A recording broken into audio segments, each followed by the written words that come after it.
உடல்நலக் குறைவால் காலமான நடிகர் ராஜேஷின் உடல் சென்னை ராமாபுரத்தில் உள்ள அவரது இல்லத்தில் வைக்கப்பட்டுள்ள நிலையில் முதலமைச்சர் மு.க.ஸ்டாலின் நேரில் அஞ்சலி செலுத்தி வருகிறார். அதன் நேரடி காட்சிகளை தற்போது பார்த்து வருகிறோம். கூடுதல் விவரங்களோடு இணைகிறார் செய்தியாளர் லதா. வணக்கம் லதா, விவரங்கள். வணக்கம். திரையுலகில் முன்னணி முக்கிய நடிகராக விளங்கி வந்த நடிகர் ராஜேஷ் இன்று உடல்நலக் குறைவு காரணமாக மறைந்தார். அவரினுடைய உடல் ராமாபுரத்தில் உள்ள அவரின் இல்லத்தில் அஞ்சலிக்காக வைக்கப்பட்டிருக்கிறது. சற்று நேரத்திற்கு முன்பாக கூட விசிக தலைவர் திருமாவளவன், அதே போல நடிகர் பார்த்திபன் உள்ளிட்டோர் எல்லாம் வருகை தந்து அஞ்சலி செலுத்திய ஒரு நிலையில தற்பொழுது முதலமைச்சர் மு.க.ஸ்டாலின் நேரில் வருகை தந்து தற்பொழுது அஞ்சலி செலுத்தி வருகிறார். உடன் துணை முதலமைச்சர் உதயநிதி ஸ்டாலின், அதே போல அமைச்சர் கே.என். நேரு உள்ளிட்டோரும் உடன் இருக்கிறார்கள். அவரினுடைய உடலுக்கு அஞ்சலி செலுத்திய முதலமைச்சர் உறவினர்களுக்கு ஆறுதலையும் இரங்கலையும் தற்பொழுது தெரிவித்துக் கொண்டிருக்கிறார். மேலும் பார்த்தோம் அப்படின்னா, நடிகர் ராஜேஷை பொறுத்தவரை சுமார் 40 ஆண்டுகளுக்கு மேலாக 150 படங்கள்ல நடிச்சிருக்காரு. தமிழ் மட்டும் இல்லாமல் தெலுங்கு, மலையாளம் என பல்வேறு மொழிகளிலும் கூட அவர் நடித்திருக்கிறார். நடிகராக மட்டும் இல்லாமல் பல்வேறு பன்முக திறன் கொண்ட ஒருவராக அவர் விளங்கி இருக்கிறார். டப்பிங் ஆர்டிஸ்டாக இருந்திருக்கிறார். அதே போல பார்த்தோம்னா எழுத்தாளராக இருந்திருக்கிறார். இப்படி பன்முக திறமைகள் கொண்ட ஒருவராக விளங்கி இருக்கிறார்.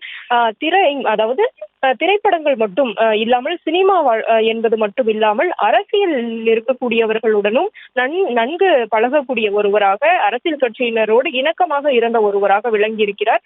எனவே இவரினுடைய மறைவு என்பது திரையுலகினர் மட்டும் இல்லாமல் அரசியல் கட்சியினரிடையும் ஒரு அதிர்ச்சியையும் இழப்பையும் ஏற்படுத்தி இருக்கிறது. அந்த வகையில தொடர்ந்து பல்வேறு அரசியல் கட்சி தலைவர்கள், நடிகர்கள் எல்லாம் இரங்கல் பதிவுகளை வெளியிட்டு வருகிறார்கள். நடிகர் ரஜினிகாந்தாக இருக்கட்டும், அதே போல திருமாவளவன், முதலமைச்சர், அதே போல பார்த்தோம் என்றால் செல்வ பெருந்தகை உள்ளிட்டோர் எல்லாம் இரங்கலை தெரிவித்திருக்கிறார்கள். தொடர்ந்து பார்த்தோம்னா ராமாபுரத்தில் இருக்கக்கூடிய அவரினுடைய இல்லத்தில் உடல் அஞ்சலிக்காக வைக்கப்பட்டு இருக்கக்கூடிய நிலையில உறவினர்களும் அதே போல சினிமா சார்ந்தவர்களும் தொடர்ந்து வருகை தந்து அஞ்சலி செலுத்தி வருகிறார்கள். சற்று நேரத்திற்கு முன்பாக கூட திருமாவளவன் வருகை தந்து அஞ்சலி செலுத்தி இருந்தார். தற்பொழுது முதலமைச்சர் வருகை தந்து அஞ்சலி செலுத்தி இருக்கிறார். உடன் துணை முதலமைச்சர் உதயநிதி ஸ்டாலின், அமைச்சர் கே.என். நேரு உள்ளிட்டோர் எல்லாம் உடன் இருந்தார்கள். தொடர்ந்து பார்த்தோம் அப்படின்னா, இவரினுடைய இறுதி சடங்கு என்பது ஞாயிற்றுக்கிழமை நடைபெறும்.